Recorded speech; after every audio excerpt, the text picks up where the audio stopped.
All of the whiskey in Lynchburg, Tennessee just couldn't hit the spot. It's red. As far as I can tell, it's all gone to hell and we're all gonna miss it a lot. Tennessee whiskey, huh? Tennessee whiskey. All This right. is a Jack Daniel's rye. According to them, it's one of the first new recipes Jack Daniel's has done in over 100 years. So the Jack Daniel's is synonymous with Tennessee whiskey. Yeah. Right. It is. Is it the biggest Tennessee whiskey brand? I think it's pronounced synonymous. I'm humiliated. I'm so embarrassed. I know, I'm sorry. I had to bring it up on camera, but...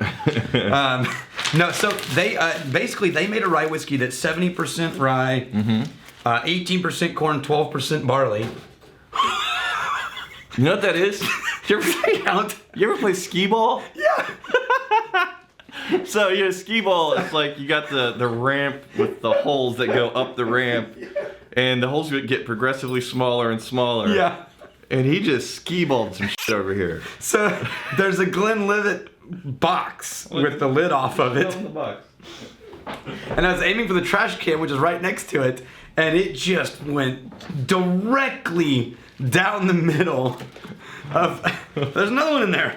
It went directly down the middle of this from across the room. Now, if you were aiming for that... Yeah, if I'm doing it on purpose, let's try it again. Okay. There's no way. No.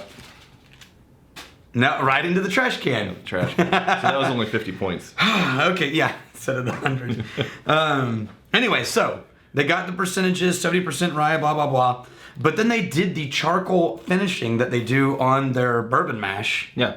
To make it Tennessee whiskey. They did it on the rye as well. Do you know why they started doing this charcoal finishing in Tennessee? Why it even became a thing in the first place? It's just a filtering technique, but it changes the flavor. Right. So my guess is... why would they do that as the filtering technique as opposed to any other things? I have no idea. Oh, interesting. In the comments. So I really don't... Yeah, maybe Reddit, go look that up for us. I don't remember what started that. Or why that versus anything else. So it doesn't smell like it's going to be a really high proof? Ooh, that's really the most maple smelling rye I've ever had in a glass. See, I'm getting more wood than maple. Man, okay. Before I even drink this, I'm going to pour some regular Jack This is Daniels. sweet. This is 45%. That's interesting. So they're not going for the 40. Okay. Big brand not going to 40%. So the thing about Jack Daniels is it always has that sort of mapley. It reminds me a little bit of Canadian whiskey. So on the nose, this isn't jumping out at me as rye. Yeah, that's why I wanted to try the original Jack. Because I'm having a hard time in memory differentiating between them. Yeah. Dude, they both have the same exact maple nose. How is it that big of a mash difference? Again, you're finding maple right now. I'm not finding maple. I'm finding sweetened oak. And I'm finding more of that on the rye. See, this is 40%, the classic Jack. Yeah, and it's more dusty corn. The rye is sweeter smelling. I'm getting the extra 5% definitely of those notes. Bananas. I'm also getting bananas. Dude, we are so all over the place. I'm not getting No. bananas either. Yeah, I'm getting the Laffy Taffy banana Oh, chew. wait, no, artificial banana? Yeah. Oh, maybe artificial banana. Yeah, you remember you get the ones, you open it, they got a joke inside? That's where I got all my jokes. Just You know what? I'm thinking back to it now.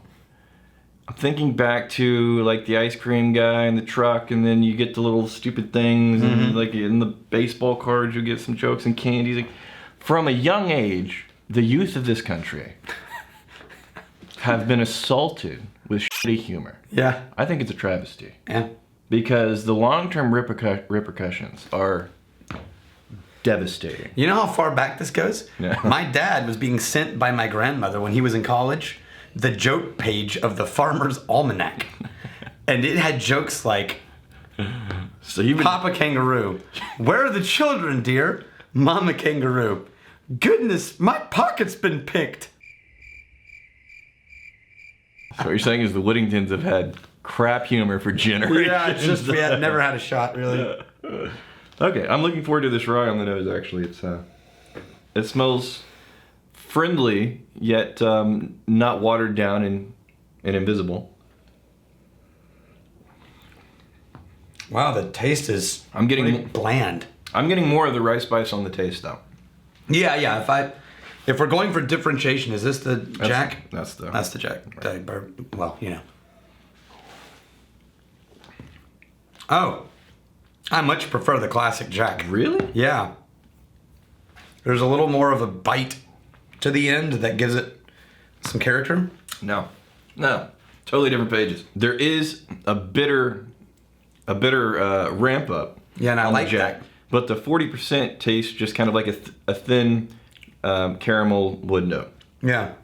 Compared to coming off the heels of this, that has 45%. You're going to get a little bit more rice spice, rye character, some sweetened wood, and then a little bit of that artificial banana you were talking about. You got something right today. I don't know what you're talking about. Subjective tasting notes. I know. It's backyard rules, but again, and you only apply backyard rules to people you know. Come on, don't be an asshole. Either way, Do you not- neither is going to be my go-to choice. Yeah, but between the two, Between the two, I prefer Jack number 7. I would be interested for me to have this Jack to remind me what it's like if I didn't come off of the rye. The rye, which has a little bit more vibrance and character. We got Christopher Aiken.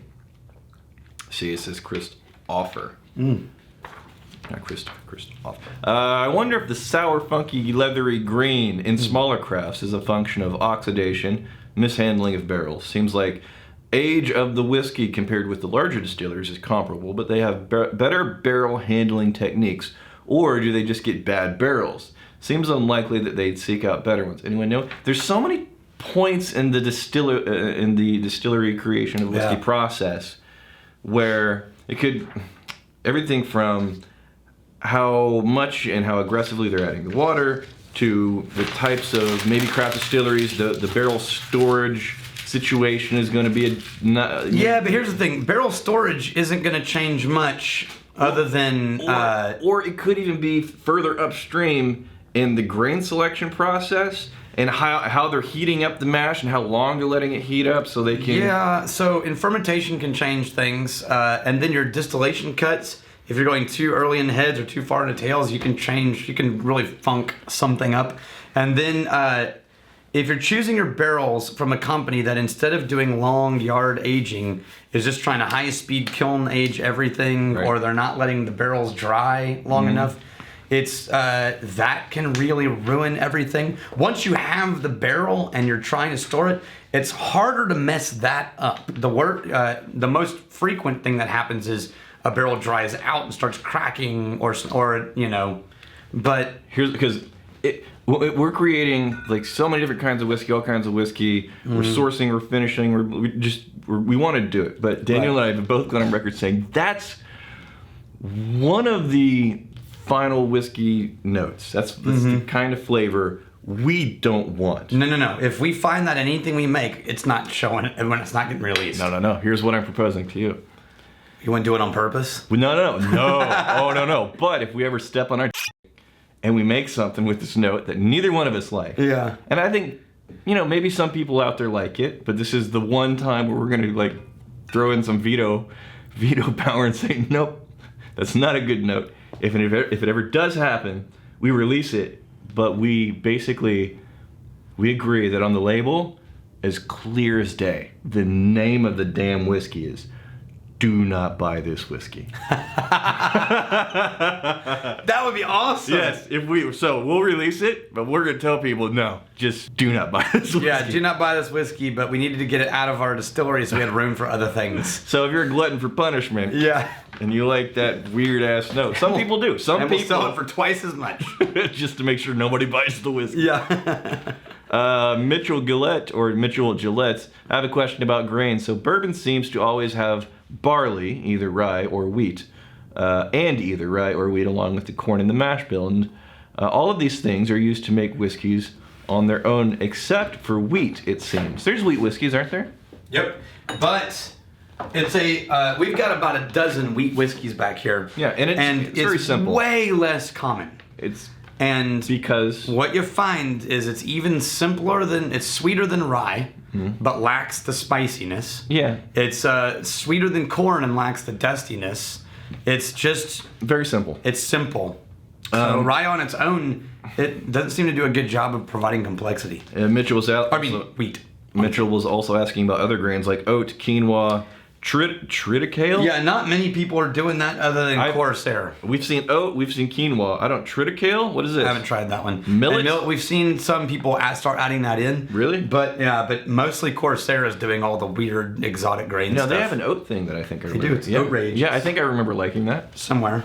Okay. Dal Brazel. Dal Brazel. It's just D-A-L, however you pronounce that. Many call theirs distilleries without a still. Should they?